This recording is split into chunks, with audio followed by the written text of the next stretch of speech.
Back with James and tie-dye t-shirt for our promised off-season Q&A, the first one for the off-season in between A Dragon Raised by Wolves Part 1, and we'll have Part 2 out next week. Anyway, let's talk about Season 7, and I'm sure we have a lot of questions based off the first part of A Dragon Raised by Wolves, Jon Snow's campaign.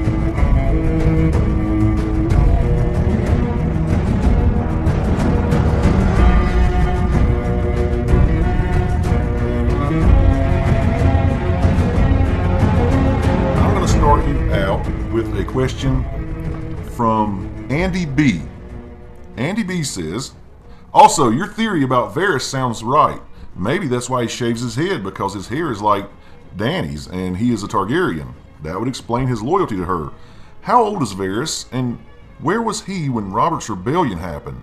Maybe he is Aegon, Rhaegar's and Elias' son, if he escaped. Yeah, no, he's too old to be Aegon. He was actually around when Aerys was there. He was on the council still. He was? Right, okay. with Aerys. So he's been around for quite a while, and yeah, I do think the shaved head thing is a little nod to Dunk and Egg, like I've said before. In the books, he's supporting Aegon, and we don't know if he's a Targaryen or a Blackfire, but, you know, Varys may or may not know him in Illyrio as far as his true heritage. Either way, he does have Illyrian blood. He does have the look of a Targaryen as far as the silver blonde hair and the purple eyes, but he hides it. You know, he hides it with hair dye, so he has purple hair. And the whole Varys thing has always been odd because there's not many bald people in the story. Right. And it reminds you of Dunk and Egg when you hear about that, how young Aegon shaved his head to hide his lineage. So I think there's something up with that, and that's the reason why he's for a Targaryen restoration. I do too.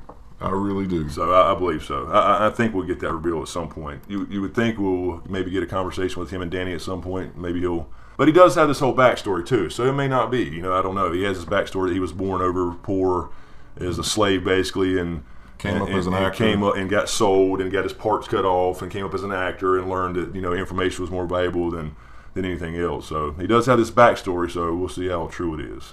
There's something up with him. I agree. Okay, next question from Andrew Van Fossen.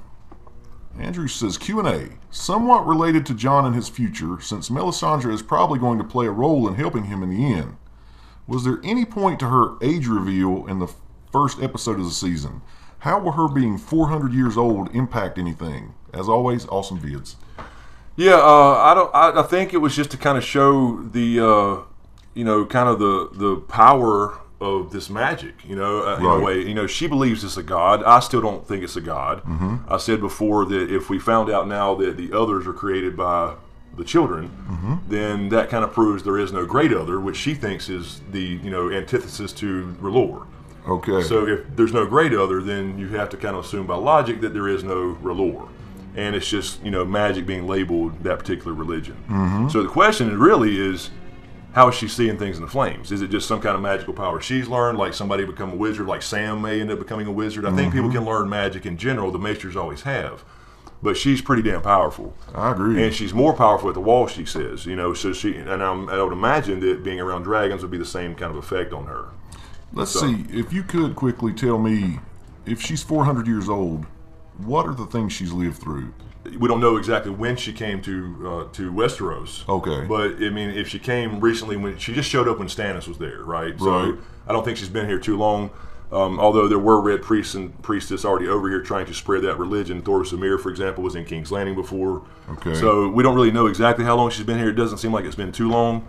But she was there around before Aegon. She was around before the conquest. Wow. If she's that old. If she's that old. Yeah, I've always said about 200. I've always thought around 200, but they okay. seem to imply it's a little longer. So, yeah, but if she is that old, it's definitely been before Aegon's conquest, because that was 300 years before the story started.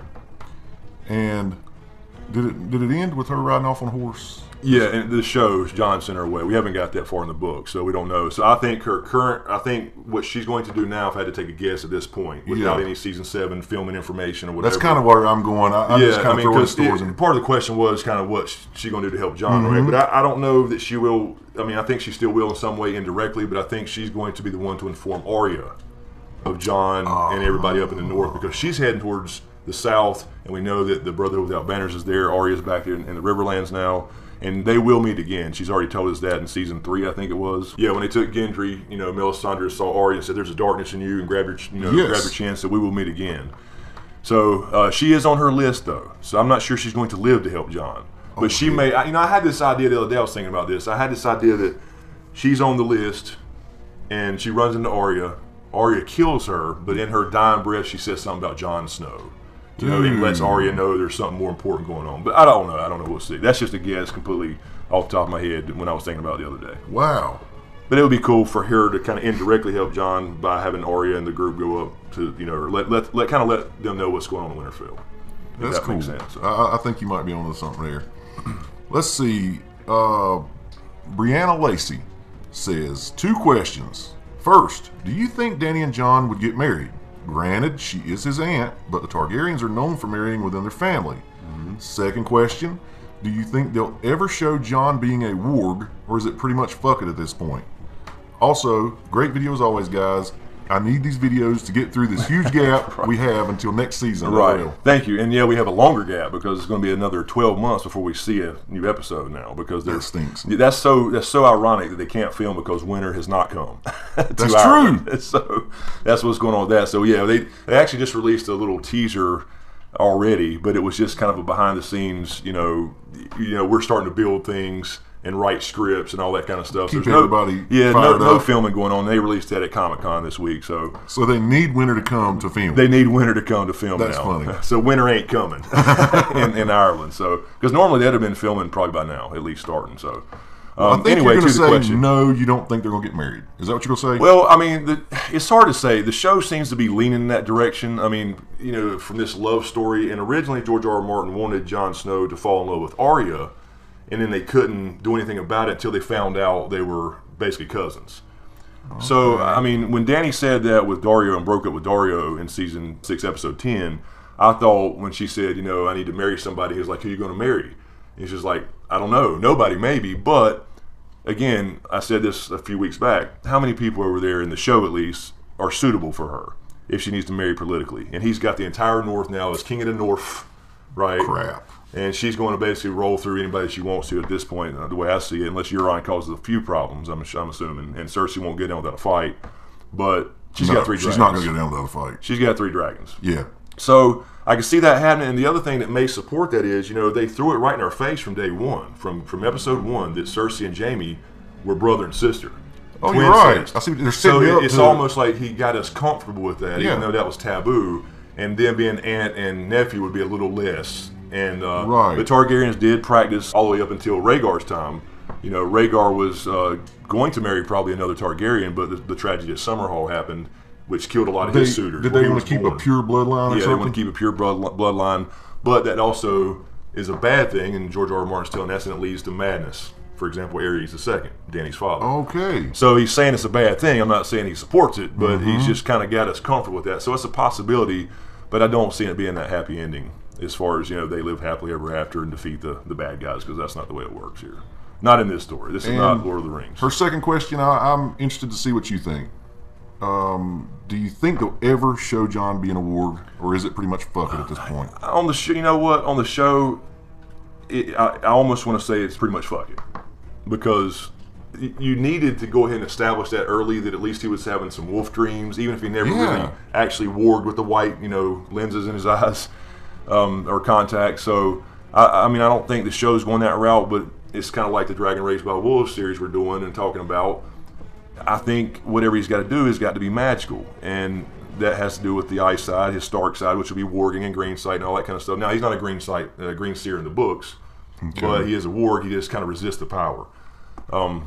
So it looks like the show is just not going to do it. I don't know. So I hope they do, or maybe they save us for a surprise, and maybe he unlocks that in the show since he's come back from death. I don't know. So it's possible. Varamir Sixskin, which was a skin changer beyond the wall, when he meets Jon and him, he says he can sense it. He's like, he's very powerful. He just resists the power. So So in the books, completely different story. The show, I just don't. I mean, we should have already saw Jon and Arya warging, but we just haven't. They're leaving that to Bran and kind of make him, I guess, to differentiate Bran with the rest of the Starks or something like that. So I don't see it in the show, honestly, at this point, unless again they do something after death. Well, this next question, doesn't make a lot of sense to me. So Okay. make it make sense to me. Okay. All right. This is from Eliza Banks, or Alyssa Banks. Hello, Chris. So many fans, I hope my question is answered. Ding, ding, ding, ding. As for the prophecies of Dany's 3 treasons, has she experienced them yet? If so, when? If not, how? And what of her 3 mounts and fires? I appreciate your clear and concise commentary. Yeah, I mean that's the whole book thing. That's not even been explored in the show at all. That's why it's confusing. Yeah, it's a prophecy that she has in the books, and they haven't even touched on that in the show. Everything they did in the show was different. You had a little bit of Quaithe in the show and a little bit of the House of the Undying, but those visions wasn't even close. So the 3 fires, for example, one might have been one for love and life, and you have talked about that. Yeah, we've talked about a few of those things. So, for example, the one for love might have been Drogo's funeral pyre, the fire, and then the one for death might have been the one where she just killed the cows. When she dumped over those cauldrons or whatever, the fires. Yep, and she walked out and burned again. So, and then there's probably another one to come for love, right? I'm with you on that. So, and then you had the treasons. One might have been Jorah when he sold her out for gold, because they didn't. Because if they were going to do it in the show that way, they would specifically mention those prophecies, and then you could sit there and put them together. They would hint at which ones they were. Okay, I guess you could say. And so it's hard to say for the show. 3 mounts. Yeah, there's 3 mounts, and one would have been it could have been a lover. Hey now. A mount would have been Drogon, I'm sure is one. Yeah, and then it could be definitely Drogon and Khal Drogo. Probably the first 2. Okay, if that makes sense. Yeah. So I'm sure the last 3, the fire and the other betrayal and the other mount will probably come in the future. Awesome. In the show and books, obviously, but yeah, I mean the show is just hard to say if they're even using that at all. Okay, this one's gonna be a first. I get to answer a question. Oh, we both do. Okay. All right. This is from Everdome. I know you name Everdome, and thanks for watching our videos. Q&A. Not sure when your Q&A is coming out, so I might be too late for this, but my question is, what would you, Chris, and you, James, like to see come out of the Winterfell crypts? You go first. I will. James is going to answer his first question. I know, I'm excited. Okay, me personally, and I think mine's pretty far-fetched. I want the White Walker Queen bee to be down there. I do. Yeah, I think that'd be cool. I mean, I don't think it's going to happen. I don't either. I mean, but just for me, based on all the stuff we've talked about, and we're trying to figure out. Yeah. It's nerve-wracking. How about you? I don't know. I would like to see that. I think it would be a cool twist because, we're not giving that story for no reason. There's something to that story as far as Jon's endgame, right? And we're going to go more into that in the parts 2, 3, and 4. But I think it would be cool to see dragon eggs. We talked about the Vermax thing. It would tie it back to the Dance of Dragons when Vermax. That's when he flew up there, you said? Yeah. He flew up there and tried to get the support of the Blacks from the Starks. And, Vermax supposedly could have laid eggs underneath the crypts. And that's kind of would make sense for Jon's Targaryen side to be calling out to him, And there's speculation there could be a tomb made for him, that's got Targaryen on it or something. Other things of Rhaegar's would be cool. People have speculated that his harp's down there because it was known that he was a singer, or perhaps his armor, something relating to Rhaegar and the Targaryens that's calling to Jon. And I think it is something to that effect. I mean, in the show, we got the reveal through Bran. Yes. And we may get that in the books, but we also may get it in a completely different way in the books because he's being called by something related to Targaryens and dragons, etc. So I think it'd be cool for that to be revealed for the books, for him to at least be called to something, and then maybe it's explained through Bran or something. So anything Targaryen related down there would be cool to me. Okay, next question comes from Paul O. Gorman. Q&A. Do you think Dawn is Lightbringer? If not, where do you think it might be? Short answer, no. I don't think there is a Lightbringer. I don't think there's a literal sword that's, a flame. And I think basically the story tells us how Valyrian steel was made. I think you're right. I think there was magic and probably sacrifice involved, dragonfire and sacrifice, and that's how Valyrian steel was made, and the red sword is Lightbringer. So essentially, it could be Longclaw, it could be Heartsbane, it could be Dark Sister. Any Valyrian steel sword kills White Walkers. The reason I say that is because it just doesn't make sense for there to be some single magical sword that does something more than a Valyrian steel sword does now. It can't do more. Right. I mean, what's it going to do? Shoot laser beams and stuff, like I said before. And the other thing is, and we'll get back into this a little bit with A Dragon Raised by Wolves, is when you think about the Azor Ahai and the Last Hero prophecies. All right, the Azor Ahai prophecy from Ashai, which Melisandre comes from, says that this last, this savior of the world, tempered Lightbringer through Nisa's heart, caught fire with her soul and all that kind of stuff, and he went on to save the world. The Last Hero went off with 12 companions and a dog. Everybody died. He eventually found the children and got their help somehow, but it says, as far as old Dan stories go, that when he tried to use his sword, it was so cold that it broke. So either they're two different people, somebody got twisted. How was the big fabled sword Lightbringer that Nisa made, or that he made through Nisa? It's so cold it breaks. It was so magical that it broke. So I don't think Lightbringer is a sword. I think it's probably maybe Jon Snow. Right. Or, as far as, a metaphorical tool that saves the world, or something Jon Snow uses. I mean, it could be a dragon, for that matter. A dragon. Anything in this world of ice and fire that's a weapon could be called a sword, and they have actually been referred to as flaming swords, dragons. So I don't think there is a Lightbringer. This question kind of stays in that same vein. This is from Ron Brown. Ron says, "Well done, Chris and James Q&A. Sam knows Dragonglass is a method to fighting the White Walkers. Do you think he will also find the secret to forging Valyrian steel, and has one?" He has in parentheses. "Gendry has to have huge biceps, all that rowing, and could outfit the troops." Yeah, he needs a leg day, for sure. I think it's possible. I think Sam's going to play a huge role.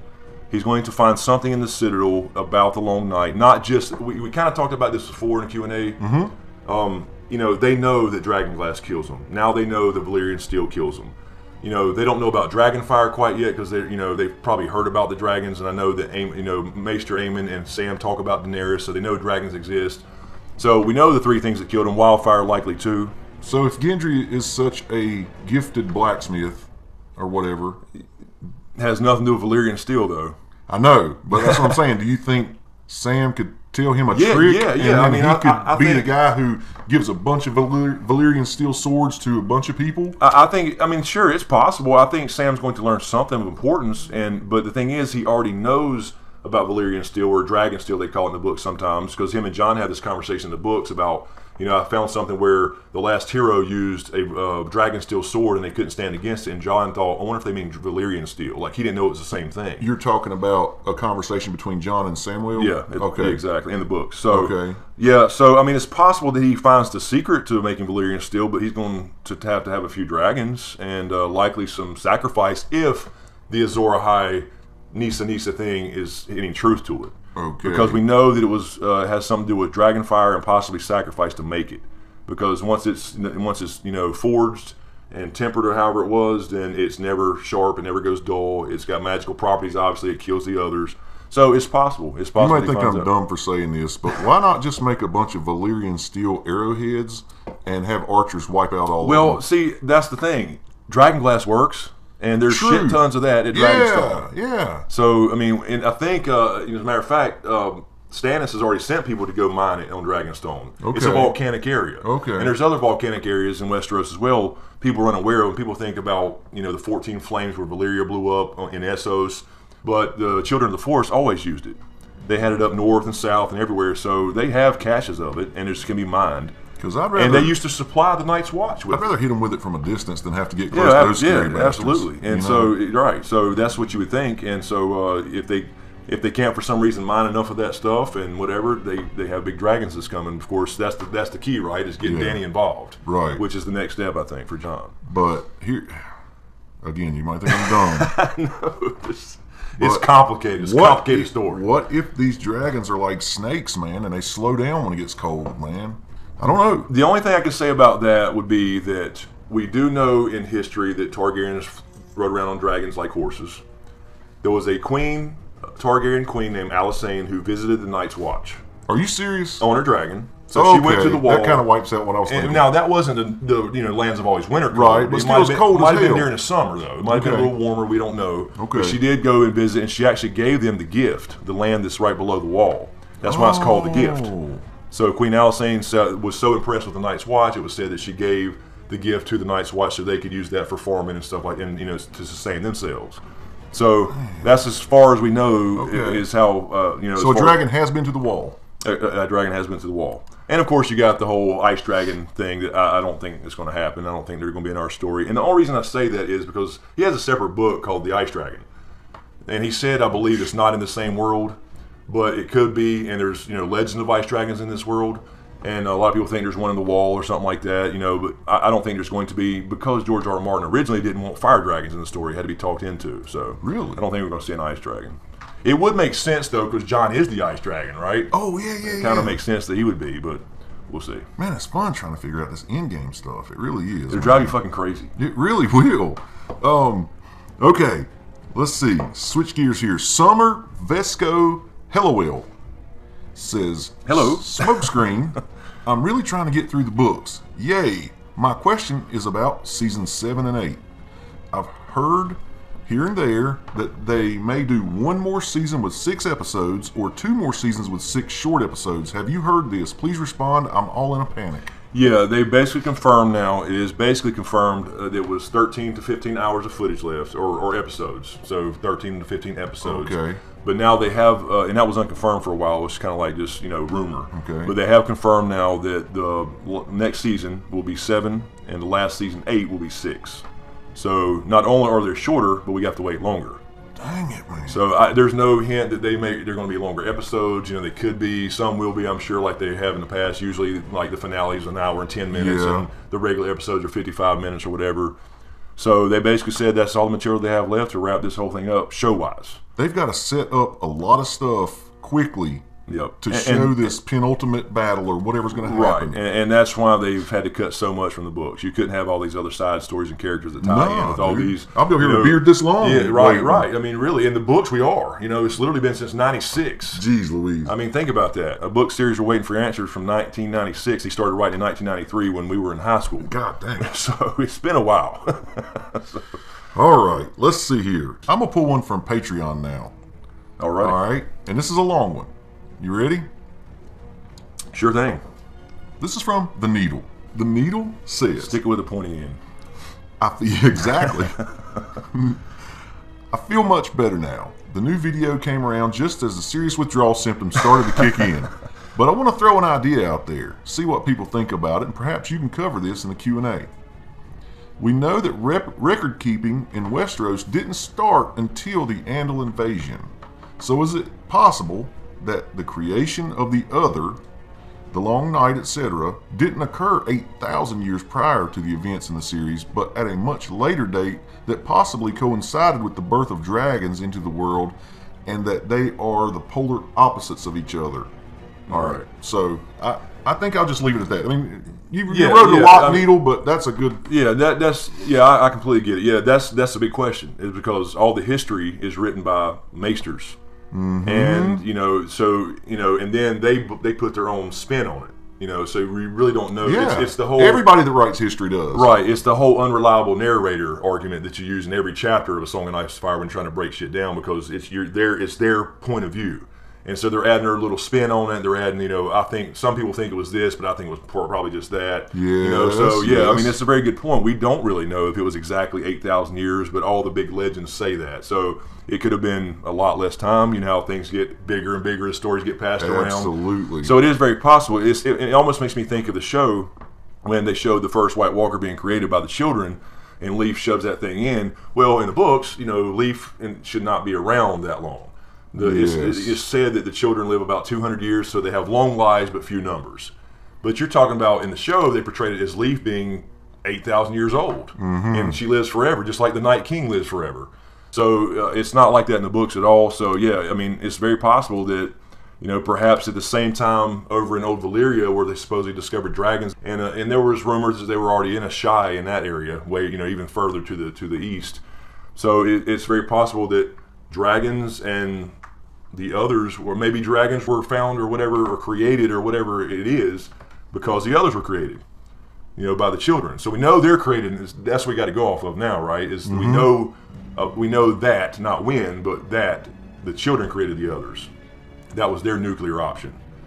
So could have dragons, as far as the balance of things in the world, been born out of magic to counter that? So that's always a possibility that we're thinking backwards too. That's right. So, yeah, I mean, yeah, but yeah, that's a good question. That's a good point, because we don't know. Like, you read The World of Ice and Fire, and, you know, it says what it says, but it's written by a person, and they make you know that in the beginning, that this is written by a maester who has flaws, who doesn't really believe everything in the book he's writing, and he's, you know, telling accounts of other maesters who wrote certain things about history. So yeah, we don't really know. It's just a number that comes up because it's a tale, it's a legend. And I think I remember reading in some of the comments, somebody was saying that maybe Sam's writing this last book or whatever. Yeah. And that I like that idea. Cool. I do too. I like the idea of at some point after we see the ending. I don't want it to cut off right before, and then Sam's like reading a little Sam and Jon Snow and Daenerys Targaryen.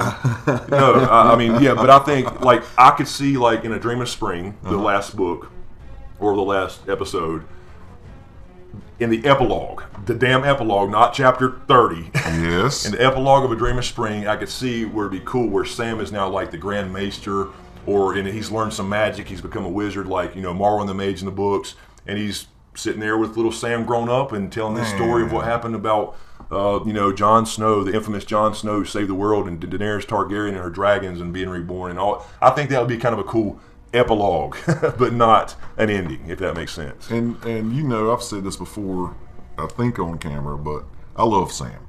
Oh yeah, Sam's cool. For somebody who, and again, I'm in the books, his dad was a freaking jerk to him, man. Oh, he's an talking asshole. about telling him he's skinning a deer or something in the woods, and he pulls the deer's heart out, and he's telling Sam, like, you're either going to go to the wall or tomorrow we're going to have a hunt, and I'm going to tell your mom you fell off your fucking horse. Right, yeah. I hate his dad. He's a bastard, but the thing is, there's going to be some irony there because he fought for the Targaryens. So when a Targaryen shows up and Sam's telling his dad, look, motherfucker, this is what's up. Dude. There's going to be some kind of change there where Sam kind of gets the upper hand, I think, and says this, you know, and I think the Tarleys may end up being, you know, now they could in the show, you know, him being a bastard he is, because Cersei's now Queen Bee. Yeah. She don't have any allies except for her Lannister army, which Jaime's really in charge of, and now Cersei is by default being queen, I suppose. But Euron possibly, because he's, you know, half of the Ironborn, because, you know, Dany has the alliance with Yara and Theon. Yes. So the Tarleys could end up on, you know, Cersei's side for whatever reason, but they fought for the Targaryens before. He was the only one, Tarley was, that ever beat Robert Baratheon in a battle. And I didn't know that. Stannis mentions that to Sam at the wall. And he has that sword. I'm assuming the Valyrian steel sword. Heart's Bane, right? Valyrian steel. Sam's got that now. Sam's got that. Now, Gilly told his dad, look, you don't know. This guy's tougher than you think he is, you know. He tries. Yeah, he tries. He tries. He's not Craven anymore. He's not a good fighter. Never will be. Balls to, just give her a gift when that was scary. I mean, she could have gotten in a lot of trouble. And then when he saw hell breaking loose, go get her and say, we got to go now. He didn't know where the hell he was going. That's right. He was just running to and save that baby. He went outside when they heard the crows and the White Walker came. And charged the White Walker after getting knocked on his ass and killed the first person to kill one in 8,000 years, if that's right. Again, going back to the last question. So, yeah, Sam the Slayer. So, yeah, Sam's a badass, and he's going to have a huge endgame. I think so, too. And I hope he turns into a wizard. Yeah, there's been many, many references to him being a wizard. He said so himself, I want to be a wizard, and I think he will be. And to relate that to today's time is, it's like getting a PhD. You just got to study and really have a heart in that for world. The maesters studied that like they did ravenry and like they did, warfare. And it was just another part of the world. It's just a natural thing. And magic faded away, and they didn't believe it ever really worked. But they still give away Valyrian steel links. So, cool. Let's see here. One last question for you from July 3rd. I don't know how to slip through the cracks on me. Cecilia Lenny says, hey, just watched your Q&A, and with all the talk on your hair, if you have hair, what color it might be, please, after you reveal it, dye it purple or something. I was wondering if you have any tattoos. Does James? I'm a tattoo artist, so can't help wondering. Yeah, we do have ink. Both of us have ink. Mm-hmm. Maybe one of us has hair. Yeah. Maybe I'll dye my hair purple before the reveal. No, I'll do a hair reveal after, you know, we'll get to a substantial, I don't know, milestone. We'll do something like that, and I'll make sure I have a haircut that day. And Me too. not all wolfy. You'll reveal hair, I'll reveal skin.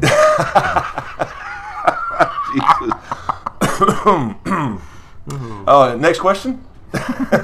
That's all I got for you, brother. I think we covered enough without getting into too much of what we're shooting for in this series. So yeah, also I just want to throw this out there to make sure everybody understands as far as the series goes with 2, 3, and 4 of A Dragon Raised by Wolves. We're still kind of laying out setting the table, yes, laying out all the little pieces as far as some of the history and some of the hints we get from the last hero stories, Azor Ahai and Prince that was Promised, the Knights, Queen, and King, all that kind of stuff to kind of let you guys chew on that a little while. We're still chewing on it as well, but to kind of lay all that out, and then we'll start getting into 3 and 4, more of the, I guess, specific, this is what we think will happen. This is what we're guessing. Yeah. Right, so anyway, we just want to lay out these pieces for people to think about, because each one of these has its own little puzzles, right? I mean, their own little mysteries, because they're all legends. We don't really know what happened, but I think there are subtle hints in there we can kind of look into and figure out to kind of put together at least a decent, educated guess as to what's going to happen. You are a code breaker, my friend, and I'm banking on you to do this. I really am. It drives me crazy.